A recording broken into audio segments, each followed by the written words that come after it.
All right, we have a furniture piece and it's brass, unlacquered brass. It has an unlacquered brass frame, and the door fronts and drawer fronts are going to be oak. So now that we have the piece here, we're double checking everything behind me, which is the plumbing. And this is just how it goes in construction, right? We try to get our dimensions correct in the beginning, and we also double check those before we get too far, and that's the point we're at right now.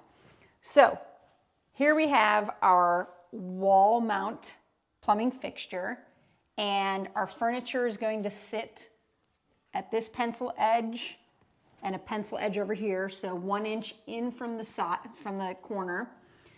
We're going to get this plumbing perfectly centered, and so that's what we're working on. And we're also checking the P-trap below me, because we want that P-trap, which is this guy right here. This is the drain, and below it, it has just a little curve, right? So the drain is here, and it has a P-trap below it. Well, the bottom of that P-trap needs to sit inside this cabinet, right? So here's our little opening, and it needs to sit inside here. So that's what we're double checking right now, and we're gonna nail it.